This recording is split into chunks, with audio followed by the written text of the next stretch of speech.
Welcome to Public Safety Committee meeting. Today I'm joined by my fellow councilors, Marty Nave, Amir Gathers, joined by Chief Mon, Chief Cecil, Chief Schauf, and all the team at SPD as well as the fire department. Today we are here to get a couple of updates and to have discussion around two matters. First, we will start with the fire department. Just give us some numbers in terms of our current retention in terms of firefighters, how many vacancies we have, what's recruits and all those good stuff around our staffing. And to also talk about ambulance services, to just get a little bit of update as well as where we are with ambulance and its operation. Then we'll go to the police next, but let's start with fire. Chief? Okay. Well, our current staffing, we got a recruit class that's in session right now. They began on January 2nd, looking to graduate around May, the middle of May. If all of our 28 recruit firefighters graduate, we will be fully staffed at our sworn budgeted number right now. That'll be, like I said, in the middle of May. We definitely have upcoming retirements after the graduation towards the end of calendar year 2025. So we have a pool of candidates. If we need to hire, we would move forward with that. So that's the update on our staffing. So before this recruit class, we had some vacancies. This recruit class filled us up fully staffed right now, according to what our budget number is right now. And I know that you have had promotion, you have had people transitioning out. Any changes in terms of leadership and women, men, all of that, and what in the ranking and all of that? Definitely, our promotions are based off the civil service exam. I don't have that specific information, but I can tell you since I've been the chief, we promoted more females, more people of color in the history of my tenure than I think in the history of our department. But I can definitely follow up with specific information of our most recent promotions. One of our obstacles now are people retiring as soon as they're eligible, which is making our leadership positions more younger. So we're just trying to provide more training so they could be in charge of our fire scenes and in charge of these emergencies and make sure they're ran efficiently, effectively, and safely. So we definitely have a challenge with the ability not to have the former retirement system we had, which was an incentive for people to stay longer. And so as people retire, the younger firefighters have to step up and take these roles. So we're doing our best to provide training that we've never provided in the history of our department. So we're trying to meet the needs, but definitely it's an ongoing obstacle for us. So people are staying longer than they people used to? are not. As soon as they're eligible to retire, the high majority of them are retiring as soon as they can. So that's why it's important to keep a pool of candidates to be able to hire so we can stay fully staffed. Now, with recruitment and all of that, I take you are meeting and recruiting enough to be able to fill your positions, right? Yes, we have. It was over 500 people on our civil service list, and we give a test every 2 years. And I know we talked and we kind of reached out to the New American community. We kind of reach out to the whole city and try to reach every crevice and crack to make sure we get enough candidates that reflect the community we're serving. So. People still have to get hired and go through the interview process and make it through the process, but the goal is to get as many people in our candidate pool as possible. And that has worked to your liking? There's always room for improvement, but definitely we have enough people to hire to staff our fire trucks and to staff our budgeted positions, yes. Chief, what is your retirement age minimally when they decided? There's no retirement age, but they're able to retire once they reach 20 years of service. Okay. So when I got hired 25 or so years ago, the youngest person on one of the fire trucks would have 25 years, and they would be the junior person. But there was an incentive for every year you stayed, you got a benefit to stay longer. That's no longer the case. And so as soon as most people get their 20 years on the department, they retire. And then What is the earliest that they can join the fire department? What age? they can take the test when they're 18, and So- we don't have any age requirements besides Okay. being 18 to be able to take the test. So they can retire like when they're 45? Yeah, it's 20 years after they And then begin. is there incentive to either stay on in another role? No, there's Yeah. longevity that's built in. The longer you stay in certain capacities after, with your years of service, you get more longevity. That's really the only financial incentive we have right now. Okay, and there's no mandatory where they have to retire? I mean, they can stay on their 50s? There's 65 is a mandatory or so Okay. retirement age, yes. Okay, thank Yeah, you. okay, you're welcome. We're also joined by Councilor Cardwell. Yeah, 2 bulldogs in the house. Hello, Counselor.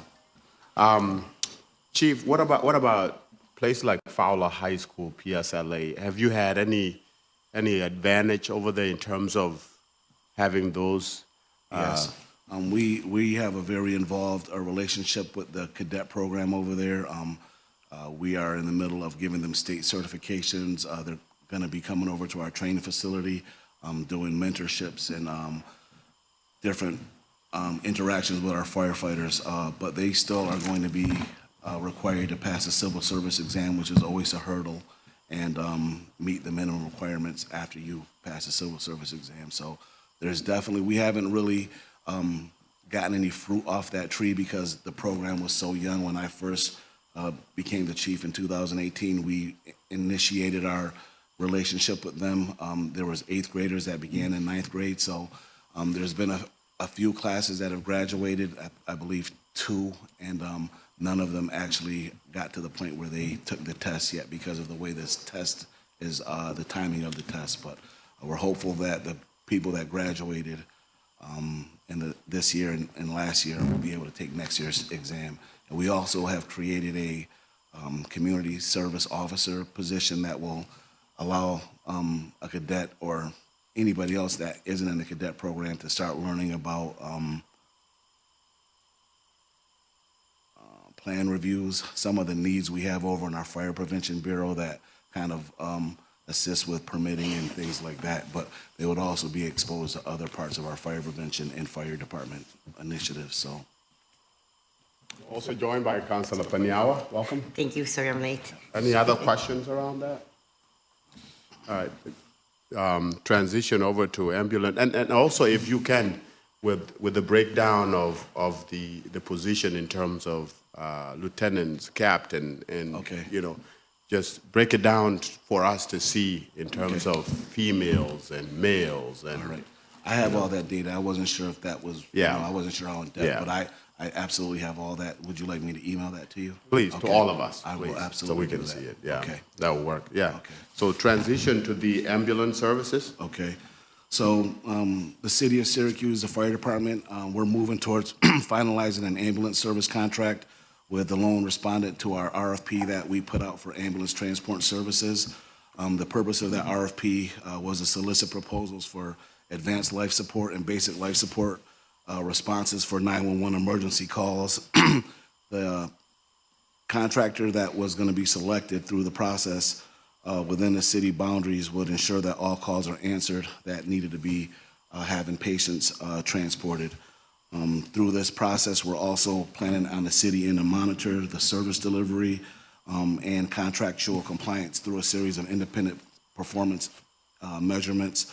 And the selected proposer, which there was only one person that responded back, one contractor, they would have clearly defined patient outcome measurements. And so our goal and our expectations is to have an EMS system that ensures high quality clinical care, provides efficient and reliable EMS services at a reasonable cost to our consumers, which are our constituents, and it provides the community with an operational and financial stable system. So where we're at now, like I said, we're finalizing the draft with the lone ambulance company that responded to our RFP, and it's going to establish them as the ambulance transport provider in our city. There always has been a primary ambulance service provider in our city for the last 70 years. However, there's never been an ambulance service contract. So these ambulance services have just been operating without a contract with the city. It's been tried multiple times, but there never was a contract. So we're looking at establishing the first ever contract, which will be great for the city to have some type of accountability, transparency into all the things that we all were working on, and been working on this since 2018 through different mechanisms to provide this service. So where we're at now, once the proposal was sent in after the RFP was released, there was a RFP committee that was established, and Councilor Majuk, you're on that committee, and we had a meeting, and we went through the RFP, what was in it, the scopes of services, and based on everybody that was in that meeting, which included senior staff from the mayor's office, the fire department leadership, our budget department, senior staff, and members of the common council, we kind of looked at the scope of services and made sure that the RFP was what we wanted as a service once we actually selected a provider. So work was done after that initial meeting to come up with the final scopes of services. Based off of that, we kind of had another RFP committee meeting. That time we had the loan provider who submitted their proposal. We met with them, went over our expectations, and right now we've been meeting with them pretty regularly. We already have a current relationship with this particular service because as we speak now, they're providing a service in the city and we're doing our firefighting and fire service and EMS. So we're already kind of doing some of these things we're asking for in the contract. We're just meeting to improve those things that we're doing and memorialize what we're doing and have a contract. So the elements of the contract will have a scope of services, performance expectations, and metrics that will measure patient outcomes and customer satisfaction. And the goals when the contract is done is to provide fast and effective emergency care, keep the service affordable for all of our residents, ensure that ambulances are available when they are needed, and maintain financial and operational stability for long-term success with this vendor. We want to make sure that there's high-quality customer service, and when people do call 911 and need an ambulance, that they have a positive outcome with their medical condition based on the service we provide before they arrive at the hospital. And one of the most important things is to have accountability through transparency with this vendor that we've formally never had before. And so where we're at now, the goal is to finish this contract language, reach back out to the RFP committee, the senior staff from the mayor's office, make sure that the meat and potatoes of that contract are what the RFP committee wants, make sure the senior staff is on board, and then the goal is to bring it to the Common Council for approval. So that's where we're at. We've been having great meetings to get to this point, and it'll be a pivotal step towards ensuring that our residents get the service they require, and we're going to have a formal agreement to ensure that. So I'm proud of the work we've been doing and everybody that's been involved in it. How many do we have in-house in terms of ambulance now? So our department, we have one right now. One ambulance? We have two, but one that we utilize when AMR can't respond to calls. Okay, but you have one that is Yeah. constantly in the schedule, right? Yes, yep. Okay. And in terms of utilization, what would you say? Is it high? What are some of the data? Right now, on that? it's low. In 2018, 2017, 2019, our utilization was pretty low. When the pandemic came and you had all the issues that came from the pandemic with hospital shortages, bed shortages, staffing shortages, in the hospital, definitely staffing shortages on the ambulance services. We saw a decrease in their productivity as an ambulance service, so we started to do more calls. And as we started to get away from the pandemic, they started staffing their ambulances more better, and we realized the more we're in service, they had ambulances that were in service that could respond to these calls, so we kind of backed down to let them do their service, and when they are not available on high-level calls, we do respond to those right now. But we've kind of backed down a little bit to allow them to answer those calls. I had a question, Chief. Yes, Now, sir. does every firehouse have a rescue truck, the smaller? So the way this, so You know, ambulance service is one part of it's a two-tiered system. Okay. So the first part of that tiered system is every station has an engine company. We have 9 of them. And there's a fire engine, and then there's a pickup truck we call a mini. Those minis get dispatched on all the high priority medical calls. So we'll get there and we'll start providing medical care to the constituent or the visitor of the city. On top of that, the second tier is the ambulance provider coming to transport that patient to the hospital. So yes, we do arrive on scene and we start rendering care to the patient that needs it. Right, and depending on the level is, if it's like, let's say they burned their hand in an accident, it's something you can handle without them going to the hospital. Yes, so the way it works is there's determinants. When somebody calls 911, the 911 dispatcher, they figure out what level call this is, and we get dispatched based on the level priority of call. And when we get there, if you're an EMT, you have the ability to take a refusal so that person doesn't have to go to the Right. hospital. And anytime we can do that, we always try to do that. But does that answer your question? I think it does, because Okay. like if you have an anxiety attack, I had a friend of mine who went through a situation. Yes. And they just called the rescue and handled the situation. Yes. You know? Yep. And so part of this whole process is to make sure the ambulances are available for the high-level emergency calls and other calls that might not necessarily need an ambulance. We figure out a way to them to get the care so they can get to the medical professional help they need. Good. Okay. Thank you. You're welcome. Anybody else have any other questions? Okay. That should be it. All right. Thank you. Chief. Thank you, counselors. Have a Yep, great day. Thank you. Next, we will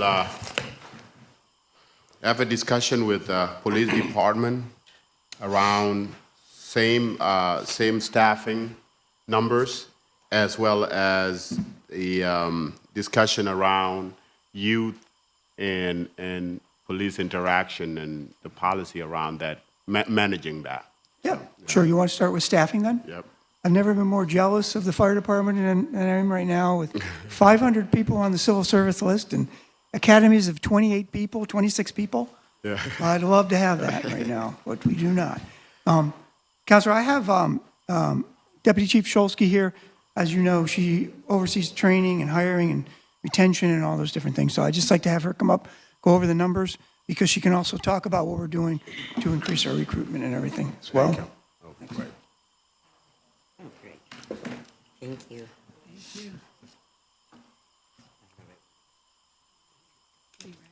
Thank you. You're welcome to sit at the podium or here. Do you want to stand at the podium or sit? It's up to you. All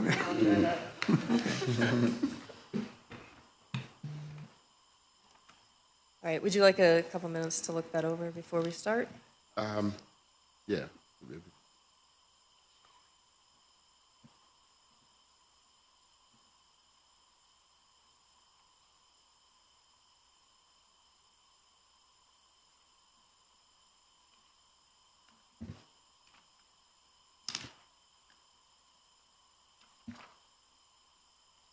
Yep, go ahead. All right. We're currently sitting at 380 sworn officers. I believe we're budgeted for about 428, so 48 people below what we're budgeted for. We also have 174 civilians working for the department as well. The printout I gave you breaks that down between race and ethnicity, as well as male and female. We are currently trying to recruit just as hard as we ever have been trying to recruit. We've taken many steps since, well, before I had this job, I also worked in recruitment. So since 2019, myself, Lieutenant Tom, and the rest of the individuals in recruitment have really been working hard to try to increase our numbers. Some of the things that we are currently doing are the cadet program, and we've been able to hire a few people from our cadet program. We also just worked with Salon Quinn to get better advertisement for our PT sessions that we hold, because we lose about 50% of our candidates just to the PT sessions alone, or the PT test alone. And we have seen an increase in participants since that. Are you saying PT, physical? Yeah, physical fitness, sorry. We're also just launched our NYPD campaign, where we're trying to recruit NYPD officers to laterally transfer up to Syracuse. We're getting quite a bit of interest on that. We made advertisements that are targeting individuals that are in law enforcement or within the age range of law enforcement officers down in the New York City tri-state area. And so far, we've had 273 people show interest. We are reaching out to each person who shows interest individually, getting phone calls, explaining what Syracuse has to offer and the lateral process in general. So far, we haven't contacted all 273 because we only have a couple people making those phone calls, and it takes a while. But we have sent out 37 applications so far. So that runs through, they have to have their applications in by February 21st. And then we are going to travel down to New York City to meet with these individuals to try to take away some of those barriers of them having to come up here. We're going to hold the psychological exam as well down there, and as much of the background process that we can go to them for, we're going to try to do that. So I'm hopeful that we will get some candidates from that campaign. We have for the PT, I don't know if you can answer it, but if you can't, just say no. What is one of the things that is like difficult for people that are not getting through the PT test? So the PT test includes push-ups, sit-ups, and a 1.5 mile run. And usually the females have a difficult time with the push-ups, the males have a difficult time with the sit-ups, and the run, it's just like 50-50. So it is like the 1.5 mile run, is it timed? Yes. Okay. Yeah, depending on your gender and your age, there's a time limit you have to have it under. And with the push-ups and sit-ups, I'm just curious, like how many do they have to do? It's been a while since I've taken a PT test. I know when I was first trying to get hired, I had to do 18 as a 22-year-old for push-ups. 18? So not terrible. bad. It Yeah, doesn't sound terrible. We've had, Of course, not under one, but we've had good results with people that show up regularly to our physical fitness trainings to get them through that PT test. So, any other? so does that mean that mostly everyone passes the PTA test? No? No, the ones that participate regularly usually do, the ones that come and work out with us, but we still lose a large portion of our candidates to that testing. So what led to New York inquiring in New York City to see if what got you guys to really think about New York City area? Because that's 274 Yeah. interest. Chief, if we at least get third of that, We're, that's gold. I think the one, and she's probably, I'll let her answer, but I think one of the reasons we started looking is because state law just made them full laterals. Prior to that, they weren't full laterals. They would have had to come down here and go through our entire academy, but now they are considered lateral transfers. So they can come down and we can very swiftly, a little FTO, learning the streets, learning some of our policies and procedures, we can pretty quickly get them into those patrol cars and get them on the street taking calls. yeah, it's definitely a much faster process taking a lateral transfer into our department than starting with a new hire. And honestly, the NYPD is a huge number of viable candidates for us, and our cost of living up here and what we can offer, I think, is very attractive to people So when working you say down you there. launched, you just launched the campaign, Yes. what does that entitle? How did you do that? Okay, so I think it was January 13th, we started the social media advertisings that were targeted to people down in the New York City area. So that's the campaign that we're talking about. And when they see the ads, they can put their information into a program we have called Interview Now, which is a text-based recruitment tool. And we get their names, their phone numbers, contact information, things like that. And then people from our recruitment section are reaching out to them individually, having one-on-one conversations and selling the department, letting them know just what we have to offer here and what the process to lateral up here looks like. You recruit throughout the state, high schools, colleges that offer criminal justice? Yeah, we do go to various colleges throughout the area and military bases as well. And we try to send officers that actually graduated or worked at that military base so that they they can really connect with the people that are there. Okay, so you don't do it nationwide. No. What's the cutoff age group when you, to become officer? So you have to be a certain age, right? Yeah. Or, The cutoff currently is you have to take the civil service exam by the age of 35. We would like So to, 18 to 35? 19 and a half to 35. So 20. And if you have military time, it goes up to 40, I believe. At the state law that we just passed, we did a resolution for our side, but I believe the state, either Assembly or Senate, just passed a law. I think the age is now 40 for officers now Okay. across the state, if I'm not We mistaken. were hoping for that change. So Yeah. I'll look into that. it doesn't pass. I believe it passed last week. What did it go up to, Counselor? 40. 40, okay. It was 40. I thought I saw it in the news. That's why I mentioned it, yeah.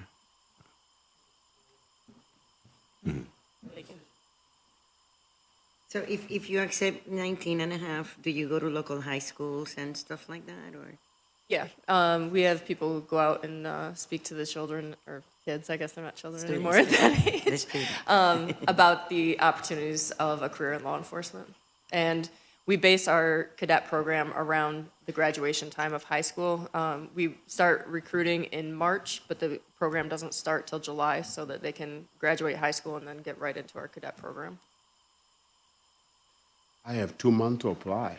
I turn 40? I keep trying. We have applications. I got it. Oh, but that's easy. I can get that done easy. Males have to do more. The than other that, but part I think is- I've got faith in you. It's the flexibility side of things. I don't know if I. But in terms of leadership, from the staffing level, how many surgeons do we have that are female? How many? You got that? Councilman, as you know, I sent that to you in a separate email. I can Yep. send that to the rest of the common council if I haven't done so already. Okay, run us through. You got that? Is that in your hand? That is not. Okay. That's just a breakdown from 2024 and 2023 Okay. of our overall numbers, but the department staffing by from chief down to police officer, I sent that to you. I'll send it to everybody. Okay, okay, that would be great. Any other questions? So how many more people are we looking for? I would like at least 48, because that's what we're, that's what we're budgeted for. In the That's in officers. general, or that's just the officers? I didn't hear your question, I'm Is sorry. that in general or just the officers? In general, like all ranks, or, 300, and we currently have 380, and we're budgeted for about 428, I believe. In the upcoming years, I see that you would have some difficulties, especially with the contracts, because there's other police agencies in our area that are moving up their base pay almost to 127,000 after I believe 5 or 7 years. And I think we find that that'll be a tough thing for recruitment as well. Or what do you It think? could definitely cause some challenges for us. Those agencies are paying more, but we have a lot more to offer in, as far as opportunities, like K9 and Bomb Squad and SWAT and all those other things. So hopefully that will help, but it could cause some problems in the future. Do other officers, do officers recruit their children like they used to in the old days? I don't think it's quite that number anymore. Not anymore, okay, okay. So this is just a question about enrollment. So when officers, they got to take the civil service test, right? They have to score a certain level, right? And 70 or above, yes. 70 and above, okay. Now, military receives, do they have to score less if they're coming from military? So military, they can use their military points. I believe it's up to 5 points. You can but you can only use it once, so that you could either do it on the entrance exam or use it later in your career for a promotional exam. Okay. I find that a lot of people save them for promotional exams because it's much more difficult than the entry exam. So once that happens, what about people who have degrees? Does that weigh any different coming in? Like, so some people that are just coming out of, not receiving like, a bachelor's in, human service, whatever. Does that weigh different coming into the police, or that everyone comes in on that same Everyone comes on the same level. Okay. Yeah, we don't choose somebody with a four-year degree over somebody with a high school diploma. Thank you. So out of the 380 officers currently present, how many of them are eligible for retirement this year? I know we add like 60 more by July. I'm not sure the total number, but I can get that for you. 60? Yes, In terms of those that were eligible, that those were eligible to retire? yes. My last question, and I said I was going to be done, but for the officers, and I know you guys are going to be very transparent and truthful, what is one of, like, how, if you were a person on the outside and you know officers, you guys talk to them all the time, you see the recruits coming in, you know the officers that we have now, what is one of their biggest complaints and concerns why we can't get enough officers coming in? Like, what do you think is the biggest reason why we can't? You know, we used to have tons of officers to where now we're like fighting to get them. What is it that, you know, one of their biggest concerns that maybe there's something on this side we can do, you know, or is it not that? So I think really everything that happened in 2020, we've just seen a decline in the people taking the civil service test. It's just not a popular job at this time. We are getting slightly higher numbers, so I'm hoping that pendulum is swinging the other way and we do get back to where we were at some point. But really, I think it's just really important to support the officers in any way that we can, make them feel like they're supported and appreciated. I think that's really important. We're competitive with salaries and things like that. We definitely were, but one of the local police agencies just got a very good contract that we can't really touch right now. Don't forget the other thing too, What's that? residency. That's a big issue. Chief, when I look at here, like, you know, like white, are you including, what category are you adding, like, Asian Americans into this? And are you recruiting like Asian? It's under other. It needs to be Other? other, non-Hispanic. Okay, so it is other. All right, thank you. It's a little weird. Right, or is it a different category? Would they fall under other? Does it They fall have under their own other? category. Trying to read your map here.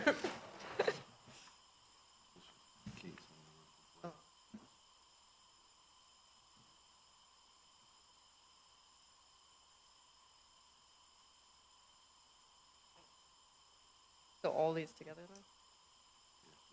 then? Yeah. So like 12-ish? Okay, Okay. yeah, non-Hispanic, okay. So, yeah, so- So out of 60, Chief, out of 60, how many have filed their papers? And when is there a specific date they have to file for their retirement to be considered this year? Or it's just rolling basis? Just a rolling basis. How many, so out of these 60 that are eligible, how many have you received that have actually expressed interest of wanting to retire? You know the answer to that? Yeah, I don't, we've already, well, I think we've already had 5 or 6 retirements this year so far, and we're in January. We have someone up in HR that has a running board that shows people that have interests, people that have filed. I don't know what that number is right now. I will tell you, Counselor, just anecdotally, I think we'll lose 20 to 30 people this year, if not more, just from folks that I've run into and everyone's run into that have already told us they're going and have a date in mind. They just haven't filed with the state yet. But you will see, I think, again, 20, 30 people retiring this year. And obviously it's a concern for everyone because we're putting on academies of 7 and 8. And you never catch up that way. And eventually certain things we will no longer be able to do at some point, whether it's drug work, whether it's quality of life, whether it's, you know, whatever it is, taking low priority larceny calls. So at some point, if we lose that many this year, and I know this wasn't really your question, but if we lose that many this year and we are unable to recruit large classes, the only other thing you can do is begin to reduce services, and no one wants to do that, clearly. So Chief, I know I don't really want to get into the depths all today because we have a set time. But so with that saying, this is where the sheriffs come in, this is why they're here, because we're down? Is that why they're here in the city right now, or? No, they've always had a stand, like, the city falls within the county, they've always had the right to come in and patrol. They typically don't do any patrolling necessarily, but they'll come in and help us with the gun initiative thing that we do, which is the grant from the state, working collaboratively. They will come in and help us with things like that. I think the issue or the incident you're talking about was just simply them locating someone for a crime, or thought they were locating someone for a crime in the city of Syracuse. But it isn't because we're down in numbers that incident took place. So it'd be normal, not even talking about that one, but just, it'd be normal for constituents, community to see, sheriffs riding through the city of Syracuse. Yes. Doing anything, patrol. So that's just a normal thing, right? Oh, clearly, yes, because they travel through the city to go to Nedrow, to go different parts, to take their calls outside of the city. But they're not, to answer your question more directly, they are not in the city patrolling or taking calls for us. Well, that's a great segue to the second element of our discussion, which is to talk about police interaction with youth, handling of youth. What are some of the protocols around that to be able to, so. You left, Chief. she's like, oh, we move. It's lonely at the top. Right. Thank you. Thank you, Chief. Yeah. Yes. Yeah, so listen, so I think this topic, we have pages and pages of policies and procedures that involve interaction with young people. I have Sergeant Grimsley here, who is really our policy expert, but I think, and I'm certainly going to bring him up if you have detailed questions, because I'm someone who's always willing to admit I don't know everything. But I think the two policies that you're talking about in regards to this incident, one of them I will read right now, and it has to do with handcuffing. I'll read it verbatim, and it's a written policy. A juvenile under 14 years of age should not be restrained unless they are suspected of a dangerous felony, or when the officer has reasonable suspicion that the juvenile may resist, attempt escape, injure themselves, or injure the officer, or damage property. That's has to do with, again, putting them in handcuffs. The second thing, and again, I know there'll be questions, the second thing that we seem to be focusing on is detainment, and when we would notify parents, the notification of parents. I will say that this is, and I don't want to use semantics here, but this gets a little trickier, because here's a situation that occurs on a weekly, if sometimes daily basis for officers.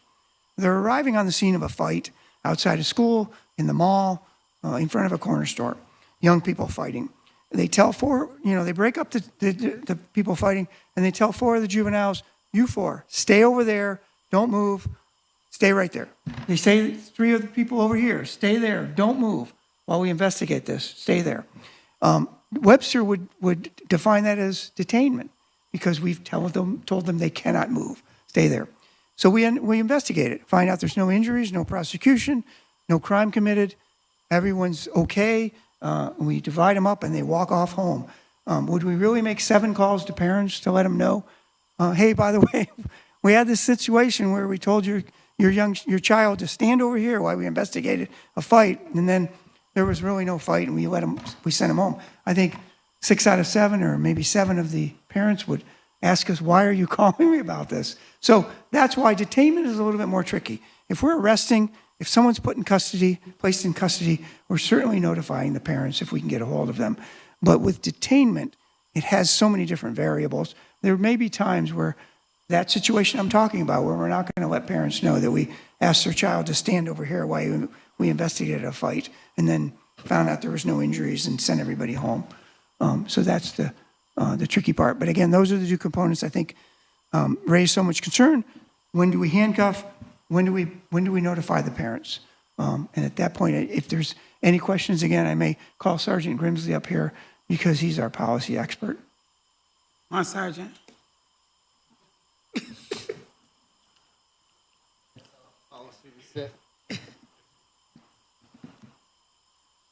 Thank you. So I do have a question.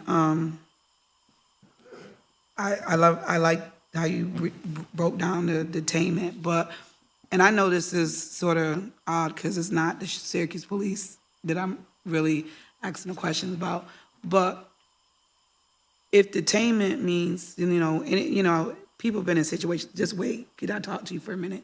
That's different. Handcuffing, and telling a kid that they can't go anywhere, handcuffing before you know the situation, versus telling a person to go to the side is two different things. So where do we come to the middle ground to say, hey, we had an interaction with a kid, it was more than just separation, we put them in handcuffs, the kids don't understand what's going on, they're a little upset, they're crying, they'll say, when do we come in where there's a conversation where there's either something written up so they can go back and tell, or there's a phone call made to say, hey, this is what happened? Where does that come, Sure. Yeah, I think, it's probably very situationally dependent, like you said, on what the level of interaction with that juvenile was. 9.9 times out of 10, if there is an interaction with a juvenile, whether it's just a detainment or they're placed in handcuffs, there is some written record of that. This person was placed in handcuffs or this person was told to stay here. That's usually, like I said, 9.9 times out of 10 documented in some sort of report that can be referenced back to. But in terms of making like a bright line as to when a notification would be made for detainment or wouldn't be, again, I think that's very situationally dependent on the level of interaction with that child or with that juvenile. That could take into account what type of crime they're investigating, what type of behavior that juvenile is or isn't exhibiting, things of that nature could then determine, if handcuffs are used or if they simply just, like as you mentioned, hey, can you just wait over here for 10 minutes? So it's really hard to I guess to answer your question, it's really hard to Chief's point earlier, to make a hard and fast rule as to when a notification should be made, just because of the dynamic nature of a lot of these incidents. And Council, I just want to say that, even this incident, even though it involved the sheriffs, it wasn't SPD, has made us begin to reevaluate our policies as well. Because as it stands right now, as Sergeant Grimsley mentioned, even the placement of someone in handcuffs, a young person in handcuffs, and then determining this isn't the right person, does not say in our policy, as it stands right now, that certainly documentation, but it doesn't say that we will notify parents. And when we saw this incident, we began to reevaluate our own policies because, as I mentioned the other day on the news, policies should never remain stagnant. They should be living documents that you review, even when it doesn't involve your own people. So we're reviewing them now because really the consensus around the room when I talked to all the chiefs and Sergeant Grimsley was someone placed in handcuffs, a young person placed in handcuffs, even if it's the wrong person, should mean a call to the parents. Because they're going to go home and describe this incident, and then their parents are, who knows how the description is going to go. The description should come from us to the parent to let them know why this happened and what happened afterwards and things like that. So we are, again, looking at our own policy right now, even though this was not our folks who did this. So the sheriff and SPD, they're both patrolling our streets. So do our policies align in any way, shape, or form, or everybody's going on their own? Do we talk? Is there any communication among the both buddies? Or? Yeah, so you mean with the Sheriff's Department and the SPD? We have conversations frequently, but with regards to policies, Counselor, Sheriff Shelley's an elected leader, elected official. He can, obviously, he's the leader over that department and can write his own policies. Him and his administration and his deputy chiefs. We do talk clearly on many things all the time, but I can't dictate what his policies are, at all. To You Councilor. don't share that kind of information. You don't share that kind of information so that, you can find some, I don't know, like mirroring, just when you're patrolling the streets. Yes, understood. So it doesn't, if it's a sheriff, something else. If it's you, it's something else. Yeah, no, great. I'm glad you clarified that. So sharing information we do all the time. He has asked, when he came into office, he asked us to look at some of our policies. A lot of our policies, to be honest, are online now anyways. He asked about various policies. But as far as dictating, I can't say to him, let's find some common ground. You need to do this, or we'd like you to do this. But he does we have shared our policies with them on different various policies. And I know the incident with the youth wasn't our officers, it was the sheriff. Now, with sheriff crossing the boundaries into the city, is there a policy in place that anytime they have to do the work in the city, or if they are chasing somebody into the city, is there a policy to notify SPD that they are entering and they are doing this and stuff like that? Or do they just do as they please? Well, I'm going to let Sergeant Grimsley answer that more detailed, but clearly if it's a chase, a pursuit through the city, we're going to know about it and they are going to notify us. Every time they come in to apprehend a suspect or, I don't believe there's a policy that said they're going to notify us every time. Yes, so to Chief's point, if there's something kind of critical of nature, like a pursuit, or if they're looking for somebody who is, actively evading them or something of that nature, where it may be advantageous for us to know that information will be passed on to us. But if it's just a kind of, we'll say, a routine investigation, there's no requirement that they have to let us know that they're coming into the city. As he said earlier, the city is there, falls within the county jurisdiction. They don't have to get permission from us, so to speak, to come look for a stolen vehicle or to knock on somebody's door or something like that. Does that kind of answer your question? Yes. I guess my question would be, would it be unreasonable to draft something like that? And again, yes, the city of Syracuse is within the boundaries of Onondaga County, right? But we have different dealings. That's why there's sheriff, that's why there's SPD. We have different dealings. I think there got to be something in place that to avoid what just happened with the young lady, with our baby. And if this was our officers, that would have been less likely, because that child wasn't a threat. For goodness sake, the child was playing in the snow, right? And if that was our officers, the chances of that happening would have been less. And because our officers are trained differently. And now I'm not saying that sheriff can't come into our city and do work, but there gotta be parameters so that we avoid something like that. What would that look like?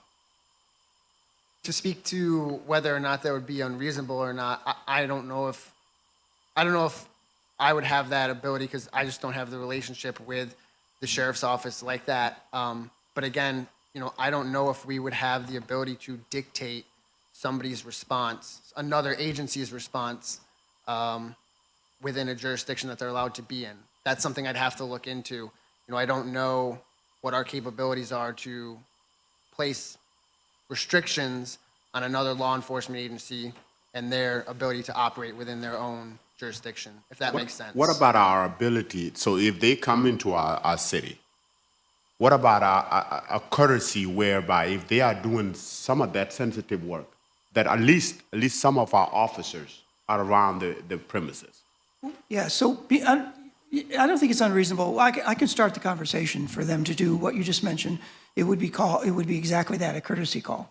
But I have to do a little research. I don't know if it's 10 times they're in the city, 20 times, 100. So let's just start with that, and I'll sit down with the sheriff. We'll start with that. I'll mention the concerns that the council has, concerns other folks have, and we'll start the conversation on whether or not that courtesy call can occur. Again, if they're only in the city 5-6 times, seems very reasonable. They could give us that courtesy call. It doesn't necessarily mean, Counselor, that officers, depending on what the situation is, that officers are going to head to that area to assist them on it or to monitor or anything like that. But I think that it's not unreasonable for a courtesy call if the number of times they're coming into the city to do work is small. And I think, Chief, it's important to know that we have come from a very long place in terms of law enforcement in the community, and the more we allow such incident to happen, it just continue to push apart the relationship. And I think under your leadership, under Chief Chauf and all the officers, you guys are putting in work to make sure that the community has a trust in our department. And the incident with the sheriff does not help your job. It doesn't. So I think it's within your own interest to make sure you put in pillars to be able to make sure that the relationship and the wall that you have already built, that it doesn't get tear down. And I think that's where my question is coming from, because we all want to see you successful. Sure. We want to see you doing well. We want the community to have trust in you to be able to help you as a department. But I think something like that would need to happen. It's not that we don't trust the sheriff, but we got to verify. No, I understand. So that we don't already damage what we have built. Yeah. No, I understand. It's You know what very I mean? reasonable to say that, Counselor, and you're absolutely right. We are attached, for better or worse, we're attached to every uniform, not just in the county or the state, but as we saw in 2020, attached to every uniform in the entire country. What happens anywhere in this country and involves a uniform, when it's bad, we're attached to it. So it's not unreasonable for that. And I know it was very quick that I got a call from one of the counselors. I won't name who it is on the phone right away, who was very quick to or had already really discovered, was able to focus in on that patch and knew right away it wasn't SPD. So, we are attached by that uniform. And when something happens that doesn't reflect well, we pay the price, even if it's not ours. Chief, I have a question. What programs do we have in place with Syracuse School District, officers coming into the schools and talking with the children and explaining situations in the terms that they could understand, that we're not here to hurt you, we are your friend? What programs do you have or need to implement? Well, certainly in the high schools, Counselor, and again, those are the... Or elementaries, too. Okay, yeah, the high schools, we have the officers there, but in the elementaries, schools, through attrition, through numbers, that when we started to lose the officers, we lost our DARE program, we lost our GREAT program, gang resistance program, we lost our, even before that, we lost what we called our officer friendlies that were going into schools and doing exactly that. Okay, so right now, we're our losing. footprint is...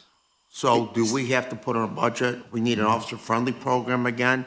Because there is damage that has been done, and I think it's very vital for young children to see an officer up front, that he is your friend, he's there to help you, and to always be aware, like if you're going on a school bus, you're walking, be aware of bullies, be aware of those who may approach you, and they may want to harm you. It's very important that we have a police program again, as we did one other time, to go into schools and to meet with children. It's not a suggestion. I believe it's vital that we need to do this again. Yeah, Counsel, listen, I'll take any money you can send my way. Unfortunately, we have to get a number of officers just to patrol the streets right now, and then we can work on that. I should say, we do have this, and maybe Deputy Chief Shulsky or someone can talk more eloquently about this, but we did start this program where officers are going in and reading to the elementary schools. It's called Pizza and You, and they're going in with pizza to the different schools, the elementary and the grade schools, going in and actually reading this book that talks about law enforcement and interactions and all these different things, and start all kinds of conversations. It's been going on, I think, for over a year now. That we can recruit, bring back some retired police officers. We need you back on duty. What's that?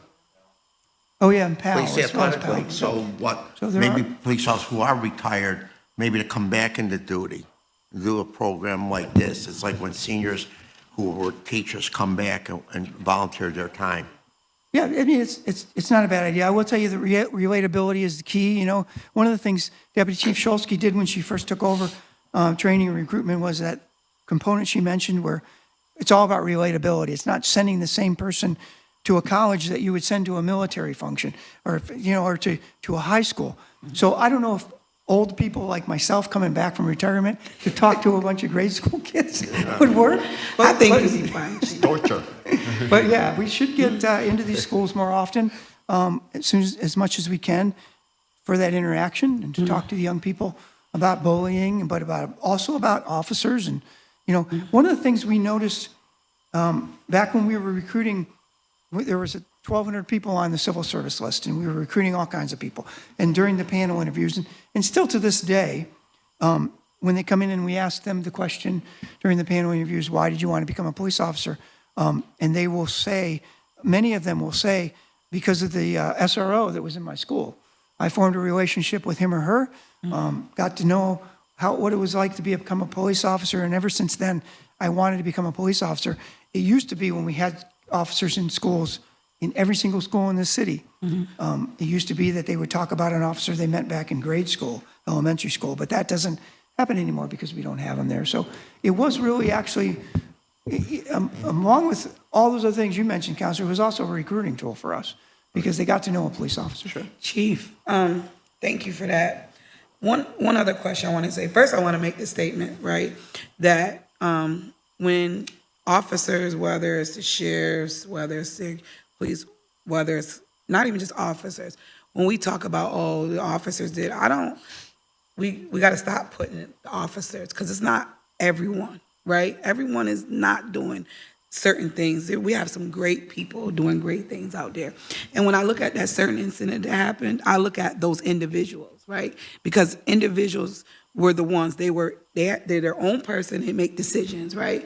And how they interacted with that young baby was unacceptable, and they have to, they have to answer to that, right? So it's not, I'm looking at, the sheriff's office or no, it's the individuals that handled that was wrong, and, being more respectful to not just that child, but any child they're interacting with, just makes me question. But the thing that I really want to talk about, rules and engagement with children, right? So is there anything, so let's keep it 100% sure. We know our children are still in cars, right? We know it is off the chain. It is horrible, right? I've actually had my car try to get stolen twice in the last couple months, right? But what is like when we're not those kind of interactions, but those normal interactions that we might think a kid is a suspect, or, we're going to, what is our, like, how you teach your staff, the first rule of engagement is this.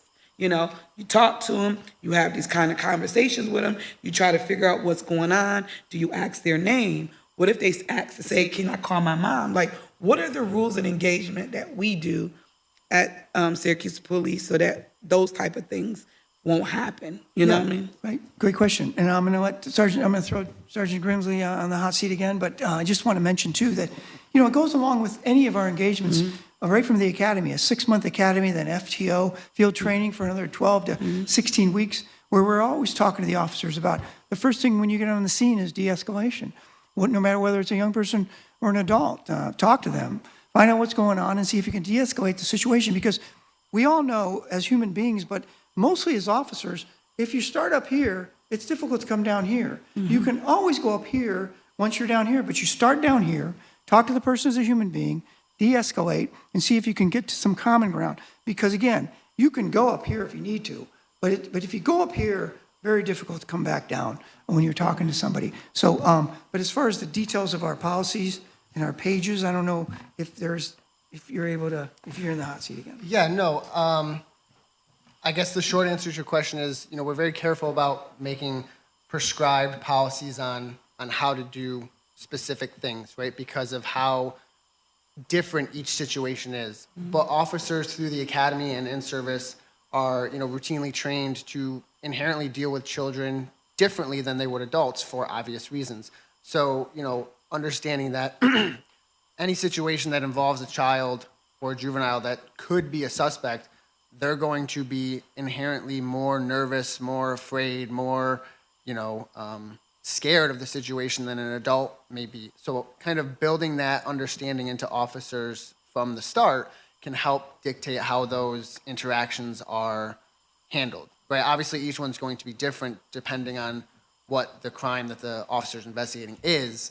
But like I said, there's no real, I guess to answer your question, rules of engagement, so to speak, is to set check boxes that need to be met, right? It's more of a guideline and more of an understanding on how to interact with children that may be nervous to your presence, or maybe not with an immediate family member while you're talking with them, things of that nature, just to create that empathy more than anything. Does that kind of answer your question? So. Yeah, I mean, again, it's challenging because we don't really want to, we don't want to make robots, right? Like, we don't want to create a robotic this is what you have to do in every situation. What we would rather do is give officers the understanding and the information on how to interact with children and use that to mold the interaction more than a specific document saying, A, B, C, and D are required. So when it's non-threatening things, so we know that, our children are being engaged in a lot of violence, right? Younger and younger, right? And it's sad. But when it's non-threatening, like engage, do we, and this is not even, honestly, it's just me asking questions because I want the community to know. And also, it's one of the things that we teach our, it's a common sense thing to say, if I accused you of something, or I thought you were, you wasn't you, I'm sorry, this is what we're doing. Like, just those type of things changes the whole atmosphere, because you got to do a job, right? And sometimes it does, having someone that's guilty and not guilty, but it's the after effect that causes whatever friction. Is it like, okay, we made a mistake, or not even made it, we apologize. We were doing X, Y, and Z, it wasn't anything towards you. So people understand that, what is going on, not just like, oh, okay, you can go on. Not the wrong person. You know what I mean? No, absolutely. And that's essentially what I was just going to say. What the point you made is, the explanation afterwards is something we definitely try to instill in officers because, to your point, people always have questions. And we want to make sure that we're treating everybody just how we would want to be treated, right? If we were involved in an investigation, we would all have questions. It'd be the same thing with a kid, with a child, and if that's explaining to a parent that may be on scene or maybe they're getting released to, hey, this is the information we had, right? This is why we did what we did. Do you have any additional questions? Is there anything I can help you, understand this with it? I see that happen very, very frequently, especially to your point where it's non-threatening. And, officers don't want to leave kids, at least the ones I've had interactions with, officers don't want to leave them crying. They don't want them scarred because that's just, to your point, going to make our job harder in the future. So I do see that very often where officers will give that explanation or give a platform for, redress of questions as to, why we did what we did or the information that we had. So that is definitely something that we instill through training and in-service and things of that nature. And I think, Sergeant, to Council Cardwell's point, this is an area where we should really look at it because to what you said, that we don't want to develop a prescriptive approach to something like this because for as you touch on it during academy, right? But at the same time, it leaves a lot of room for assumption, right? Because if you haven't prescribed it, there's tons of room for somebody to just go based on what they know. But I think being somewhat prescriptive allow an officer to say, okay, this is the parameter I'm operating in. This is what is expected of me, and this is where I can fill it. You see what I'm saying? Yes. I think we should really explore that because that incident that just happened with the youth, we don't want to see that here with our officers, as we said. So that may be something we'll leave it to you to think it over, research it a little bit more, and wrestle with it. Yeah, to Chief Cecil's point, any policy that we have, like you said, it's not set in stone. Right? We're always trying to be progressive in nature and forward-thinking and make sure that society changes, interactions change, and to make sure that our policies kind of is a living document and lives along with those societal and standard changes. So exactly to your point, it's definitely something worth looking into. Also, I also would like to see the idea of, when you come into contact with a youth, whether it's anything that would require an officer to stop a youth. I think in terms of looking at the trust, we should look at or at least explore avenues where we bring parents in, right? Because one of the things you want to do is build that rapport with parents, right? That any time that any officer stop my child, that they are okay, that there is no bad intention, right? Because they know they're going to be roped into that, all of that. They're going to be notified somehow, whether it's just as minor, whether it's writing something on a business card and handing it to a child at that moment. and say, you know what, I had an interaction today with a police officer, and here's a level of transparency that the officer had given me, right? It's not just for the child, it's also bringing the parent and, you know, because it takes a community to raise a child, right? It takes an entire community, and that is just knowing that the parent, giving that assurance to the parent that the police is also helping me raise my child by looking out for my child, and they have best interest of my child by making sure that that interaction is also transferred to the parent. I think that helps, and we may want to explore that. Absolutely, yeah, definitely something worth exploring. Yeah. Anything else? I just wanted to comment that, you know, many people who are in law enforcement, they're parents and they have children.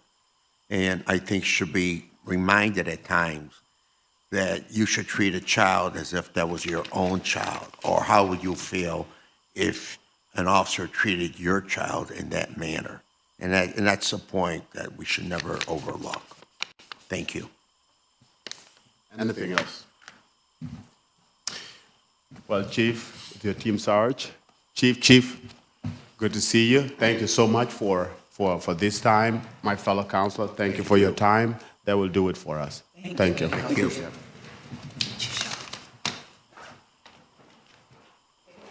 Very good. Thank you. It was good. Can I come down?